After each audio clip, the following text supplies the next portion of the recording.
to see you. I don't think they agree with you. 100,000 strong, standing out on the lawn.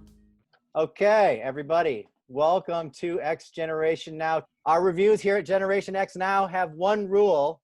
They can be 10 minutes and no longer, because nobody has time for reviews that are longer than 10 minutes. All right, so our reviewers today are Michael. Michael's worked with several Austin bands over the years. Mark has played in several Austin bands over the years. And I'm Paul, and I have no music credentials and shouldn't be reviewing albums. So here we go. I agree. Guys, do you have any thoughts on our 10-minute format before we dive into this? No, we have 9 minutes left. That's my thought. Okay. All right. So any thoughts on our credentials? No. Okay. Okay. So today, our first review here at X Generation Now, we're reviewing the self-titled album by the band Coriky, which is out on Discord Records. So Coriky is from Washington, D.C. They are Ian MacKaye and Joe Lally, previously of Fugazi. Ian was in Minor Threat. Amy Farina, she's the drummer. Joe's the bass player, and Ian is, of course, the guitar player. Everybody sings, and Ian and Amy are a couple, and they have one kid. So kind of dad rock. Discord Records, label formed by Ian MacKaye and Jeff Nelson back in the day. The bio on the Discord website for this band says only this. Says they were formed in 2015.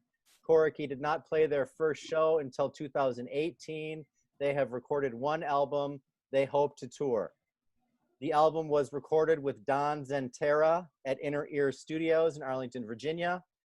And he and the studio, they've also recorded Minor Threat, Fugazi, the Teen Idols, Rites of Spring, Foo Fighters. So a lot of the DC hardcore bands have recorded there.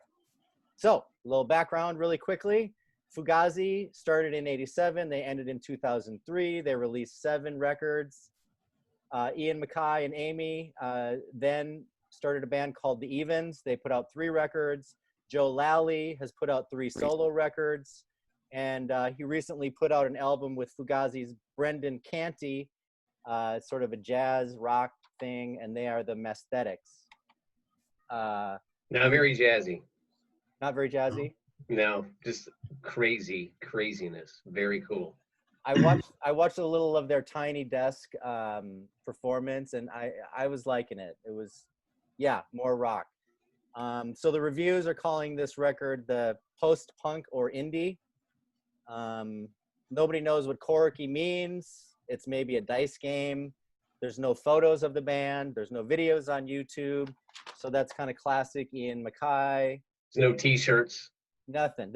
These guys are, I guess. I was going to wear my Fugazi t-shirt for this shoot, but I don't have one because there isn't any.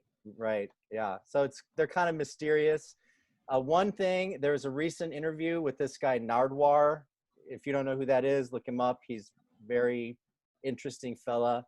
And in that interview, Ian says Coriky started playing in the basement for 5 years, took 4 years to do a show.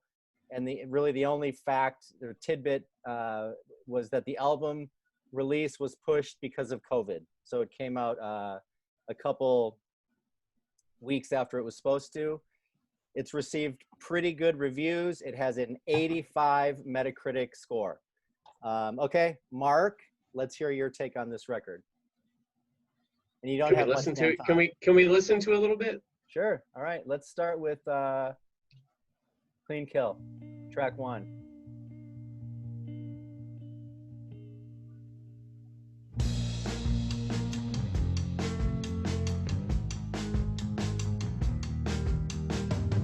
Oh, better get to the point. So, yeah, I'll talk about this record because, can we stop it? Yeah. All right. Fade it out. So do I that. love this record, and I've listened to it maybe 20 times in the past week or so. I spent a lot of time with it. I love it. The thing that really stands out for me is how much of a badass Joe Lally is, because the Evens are cool, but it's pretty mellow and pretty subdued. And hearing this reminds me of what's great about Fugazi is that sure they're a post-hardcore punk band, but man, they lay down some heavy grooves. From the very beginning of the first EP, you get into the bass and drums of Fugazi, and I hear that back again with Coriky, and that's why I really like this record. It's quirky. There's some wobbly guitar stuff that Ian MacKaye has always been kind of really good at. But what really stands out is how well the rhythm section really holds down the grooves on nearly every song. Gotta agree. Michael, what do you think? Well, I mean, nobody really said that I liked the record to begin with, so I might be playing devil's advocate here. I think it's well done. It doesn't really do anything for me as far as like new music is concerned. The whole thing to me sounds very like post-punk, late 90s, early 2000s to me, which is not necessarily a bad thing.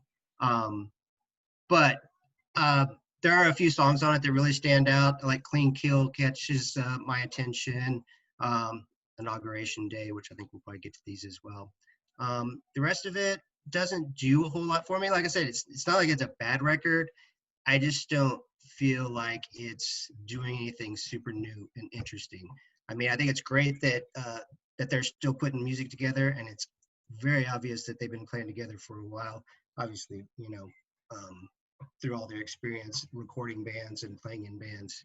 But I don't know. I mean, I think it's a solid record. It just, for me, it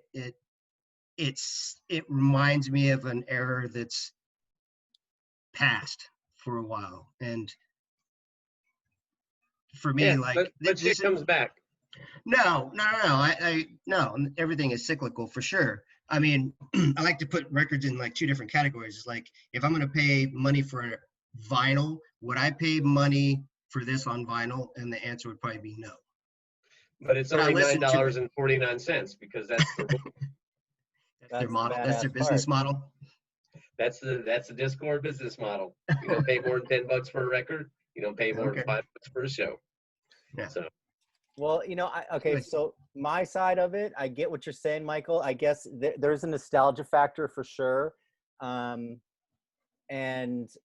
I like it. I say yes. I think it's funky, like Mark says. Some of the lyrics are political, like Inauguration Day, obviously, flashing to the 2016 inauguration. Then some of the lyrics are more sort of oblique. Beautiful is dirtier, beautiful is blurrier. I don't know what it means, but I like it. I think it's cool.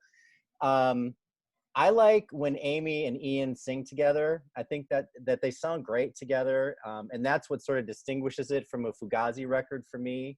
That's what I'm kind of into, and I miss Fugazi, and this like gives me what I miss in Fugazi, but with a little bit more because of the singing with the two of them, and then the funkiness, and then also when all three of them sing.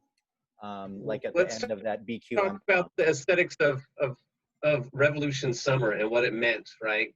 For me, it was a real important time because here's a band who was very critical of the government and standing up and doing social work, which has kind of been the norm for a long time. And so that kind of carries through. The reason I wanted to hear Inauguration Day was I read an article where they played a show in Virginia, in Charlottesville, and it was free, and they played it in a house party, and they gave out these large printed lyric sheets for Inauguration Day so that all 200 people that attended the show can all sing it in unison, which is exactly the kind of cool shit that Fugazi used to do, right? Yeah, I read that article too. That's cool. That's really awesome. Let's play a little bit of Inauguration Day. And while we do that, we've got 45 seconds, guys. 10 minutes goes fast. Michael, final thoughts. I mean, I think it's a solid record. I think it's well produced. The songs are solid. There's not a clunker on the record. It just, for me, harkens back to a period that I feel like is saturated with a lot of bands that kind of sound the same. But it's nice to see them maturing and still making music together that's relevant. I think everybody should live with it for a while. Good, my buddy. Yeah, Michael, come on. Walk around All right. the block with headphones in. done. It did. So that's a wrap. That's our first 10-minute review. Bye.